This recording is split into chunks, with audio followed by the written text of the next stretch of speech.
मुझे क्यों अस्पताल भेज रही हो उस वबाले जान के साथ? मुझे तो यूं लगने लगा है कि तुम दोनों मियाँ बीवी ने इस उम्र में मुझे जलील करवाने का तहैया कर लिया है, और वो भी सीमाब की बेटी के हाथों। ओफो अम्मा, इसमें जिल्लत की क्या बात है? और साफ बिजी है, मेरी कमर में तकलीफ है। अब मैं आपको अस्पताल के एक फ्लोर से दूसरे फ्लोर तक लेकर नहीं घूम सकती। और वो जो आपका लाडला नवासा है इमाद, वो अपना बिजनेस खड़ा करने में लगा है। अब कौन आपको लेकर जाए? और वैसे भी और साफ इसको हमारी खिदमत के लिए लेकर आए हैं, तो करवाओ खिदमत उससे, ले जाओ उसे साथ। मेरी बात सुने, आप कहाँ भेज रही हैं अपनी शौकीन अम्बा के साथ? हाँ, वैसे इस उम्र में भी चैन नहीं है। मैं तो सोचती हूँ जवानी में क्या गजब ढाती होंगी। हाँ, घर वाले इनकी वापसी की राह तकते होंगे और ये मैडम साहिबा पता नहीं इधर उधर भागती फिरती होंगी। सुना तुमने? सुना तुमने? मुझे भगोड़ी कह रही है। ये लड़की, ज्यादा बक बक मत करो।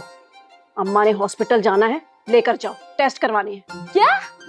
फिर से हॉस्पिटल? अरे तो मरीज बंदा अस्पताल ही जाएगा ना। मेरी बात सुने, आपकी अम्मा साहिबा को ना कोई बीमारी नहीं है। असल में ये जुबान ना बहुत ज्यादा चलाती हैं। थोड़ा सा जुबान को कम चलाएं, लगाम दें, क्योंकि वीकनेस कम फील होगी और इस तरह आपको भी बहुत अच्छा लगेगा और दूसरों को भी कम तकलीफ होगी। अरे इसके साथ अस्पताल भेज रही हो तुम मुझे? ये इतनी फर्माबरदार कब से हो गई? और सुनो लड़की, मैंने आज अस्पताल जाना है और जरूर जाना है, और डॉक्टर को मिलना है और जरूर मिलना है, चाहे आंधी आए या तूफान। हाँ हाँ, लगता है डॉक्टर सुल्खा पसंद आ गए, इसलिए बहाने बहाने से उनके दीदार को जाती हैं। क्या बकवास कर रही हो तुम? अरे मेरी बात तो सुने, मैं उनको समझा रही हूँ। देखिए, थोड़ा कदम संभाले, क्योंकि अगर दादा जान को पता चल गया, उन्हें बुरा लग गया, ये ना हो आपको ऊपर ही बुला लें और फिर अपने पास बिठाकर समझाए। फिर कैसा हॉस्पिटल, कौन सी दवा, जब मलिकुल मौत ही अपना काम कर जाएगा भाई, राइट? अरे क्या कहे जा रही हो? जो मुंह में आता है बोल जाती हो तुम। सॉरी। अच्छा खैर, चले मैं आपको हॉस्पिटल लेके चलती हूँ। आफ्टर ऑल आपकी खिदमत के लिए तो लाया गया मुझे यहाँ पे। आ जाए। और खबरदार, गाड़ी की चाबी को हाथ मत लगाना, वैसे भी मैंने छुपा दी है। कैब करके लेकर जाओ। मुझे कोई शौक भी नहीं आपकी गाड़ी में जाने का। मेरी तरफ से अपनी अम्मा जान को आप गधा गाड़ी पे भेजें, मुझे क्या, आई डोंट केयर। मैं जा रही हूँ बाहर, कैब करवा रही हूँ, आप जल्दी से बाहर आ जाए। ओ सुना लड़की, हाँ, पकड़ के लेकर जाओ ना। I don't care. अम्मा जाओ, चली जाओ। हर्षा,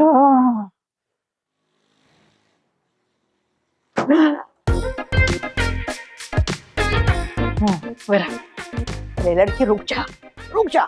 क्या है? पीछे मुड़ के तो देख लिया कर। एक मजलूम बीमार औरत आ भी रही, कहीं गिरा गई। काश, लेकिन हमारे ऐसे नसीब कहाँ। क्या कह रही है? कुछ नहीं कह रही, चले अभी, चले जाए, दौड़े दौड़े, भागे भागे। फिर आगे जा रही है। मेरे रूम की हालत देखी है आपने? ऐसे लगता है सालों से सफाई नहीं हुई, कोई डस्टिंग नहीं हुई। I can not tolerate this anymore Saba. Doctor Siham, आप ऐसा करें, कैंटीन जाके कोई चाय या कॉफी पी के फ्रेश हो जाएं। आपके रूम की सफाई मैं आज खुद अपनी निगरानी में करवाऊंगी। सबा, आपने कैंटीन की कंडीशन देखी है? वहाँ चाय नहीं जुशांदा मिलता है। अस्सलाम वालेकुम, ये रहे आपके रिश्तेदार। अस्सलाम वालेकुम डॉक्टर बच्चे। वालेकुम सलाम अहमद जी। आप यहाँ हॉस्पिटल में, सब खैरियत तो है? अरे बेटा, खैरियत होती है तो कोई अस्पताल आता है? न खुद ही तो कहा था कि टेस्ट करवाने हैं। अरे इतनी कमजोरी है, इतनी कमजोरी है, क्या बताऊं। जरा से 2 कदम चलती हूँ, सांस उखड़ने लगता है, टांगे कांपने लगती हैं, सर घूमने लगता है। एक मिनट, इनके कहने का मतलब यह है इनको कोई ऐसी दवाई दे जिसके अंदर आंधी और तूफान जैसी कोई चीज हो। ये बिल्कुल आंधी और तूफान की तरह उड़ने और बल्कि दौड़ने लगे, है ना? लेकिन ऐसी तो कोई मेडिसिन नहीं होती। लेकिन पहले आपकी रिपोर्ट्स आ जाएं, फिर देखते हैं। मेरे ख्याल में एक काम करते हैं, यहाँ पास में ना वर्कशॉप है जहाँ पे रिक्शा और मोटरसाइकिलें ठीक होती हैं। वहाँ चल के आपका कोई पुर्जा टाइट करवा लेते हैं, क्योंकि चलने फिरने में आसानी हो जाए ना। क्योंकि ये डॉक्टर्स तो मुझे किसी काम के नहीं लग रहे। अच्छा, अब मुंह तो बंद रख हर्षी। बहुत काबिल डॉक्टर है, बाहर से पढ़ के आया है, मुझे पता है इसके पास सब तरह की दवाइयाँ होंगी। आप लेट आई हैं, अब तो डॉक्टर से हम अपने प्राइवेट रूम्स का राउंड लेंगे और उसके बाद ऑफ हो जाएगा। ऐसा करें, आप कल आ जाएं। है? एक मिनट मेरी बात सुने जरा। डॉक्टर साहब की खास रिश्तेदार हैं, बताएं ना, आप बताएं। आप एक काम करें, आप इनको मेरे रूम में बिठाएं, ठीक है? वैसे कोई सीरियस मसला नहीं है आपको, बस अपनी सेहत को लेकर थोड़ी सी वहमी है। इंशाल्लाह आप ठीक हो जाएंगी। मेरे रूम में बिठाएं, मैं राउंड लेकर आता हूँ। ठीक है जी? ठीक है। आ जाए अम्मा जी। बहुत सुंदर बात। जी फरमाइए मैडम। मैं कह रही थी, मैं बहुत थक गई हूँ, कसम से मैं इन लोगों की खिदमतें कर करके ना थक गई हूँ। मुझे कोई बेहतर जॉब चाहिए। आप एक काम करें ना, अपने हॉस्पिटल में कोई अच्छी जॉब दे दे मुझे। वैसे भी आपका स्टाफ ना बहुत ज़्यादा फारिग है। मैं ना आपके रूम की सफाई ऐसी करवाऊंगी ना, खड़े होकर सारी सफाई करवाऊंगी। और चाय तो मैं ऐसी बनाती हूँ कि चाय पीने वाला मेरे हाथ चूमते रह जाता है। एक दफ़ा मौका तो दे मुझे यार प्लीज़। अर्शी, कसम से मेरा गला बहुत खुश हो रहा है, जाके मेरे लिए पानी तो ला दे। घर से लेकर आना था ना पानी। सुना नहीं आपने? पानी लेकर आइए अम्मा जी के लिए। मेरे रूम के बारे में बाद में सोचेगा, ओके?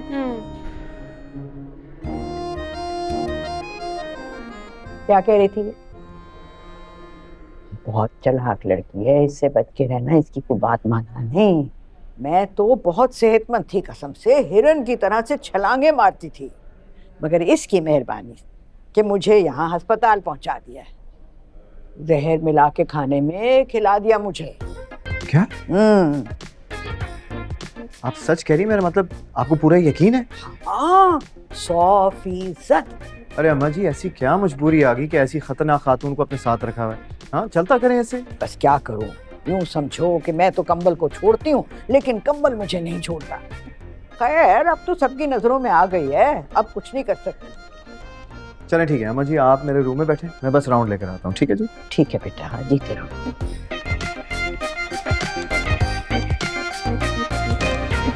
अरे अम्मा जी, मैं आपसे कह रहा था ना, आपको टेंशन लेने की जरूरत नहीं है, आपके सारे टेस्ट क्लियर आए हैं। हाँ, बस जो मेडिसिन मैंने आपको लिख के दिए ना, वो बस पाबंदी से खाएं। जीते रहो डॉक्टर बच्चे, अल्लाह तुम्हें खुश रखे। मुझे तो लगता है कि तुम्हारी माँ भी मेरी तरह से बहुत नेक थी, तभी तो ऐसी अच्छी तरबियत हुई है तुम्हारी। अस्तगफिरुल्लाह। ओ, साफ बता रहा था कि तुम हमारे करीब ही, हमारे ही इलाके में रहते हो। जी जी, बस कुछ अरसे पहले मैं यूके से यहाँ पर शिफ्ट हुआ हूँ। असल में इस एरिया में ना हमारा आबाई घर है जो काफी अरसे से बंद पड़ा हुआ था। कुछ रेनोवेशंस मैंने स्टार्ट कराई हैं, बस थोड़े बहुत काम रहते हैं। मैं तो देखते ही भाप गई थी कि खानदानी रईस हो तुम। क्या फायदा हुआ ऐसे खानदानी रईस होने का? अपनी पेशेंट को एक प्लेट फ्रूट चाट या एक कप आइसक्रीम तक तो पूछ ही नहीं। हाँ, तूने तो बहुत चाय पूछ ली थी ना।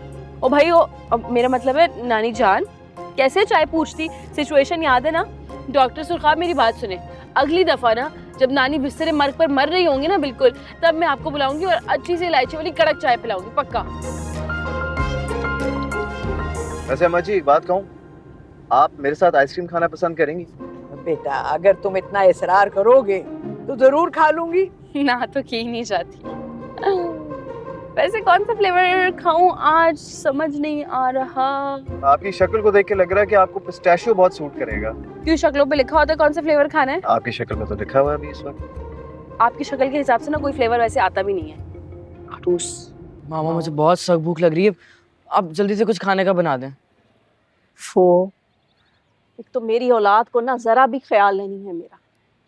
मैंने कितनी दफा कहा है कि मेरी तबीयत बहुत खराब है, किचन में नहीं खड़ी हो सकती। वो चुड़ैल आएगी ना, वही बनाएगी खाना। चुड़ैल खाना बनाएगी?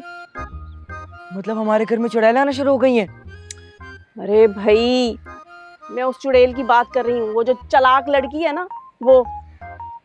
अम्मा को भी ना हमेशा से ना घूमने फिरने का शौक बहुत रहा है, और कुछ नहीं तो टेस्ट करवाने हॉस्पिटल ही चली गई। बहाने देखो इनके, पता नहीं कब आएंगी, कितना टाइम लगेगा। मामा, कुछ ऑर्डर ही कर दें। कर देती हूँ अभी। लो, आ गई। कहाँ रह गई थी, इतनी देर लगा दी। तो अपनी अम्मा से पूछें, इनकी रिपोर्ट ना बिल्कुल क्लियर आई, कुछ नहीं हुआ इनको। आइंदा मुझे कोई इल्जाम ना दे प्लीज, और इनके साथ तो मैं कहीं नहीं जाने वाली।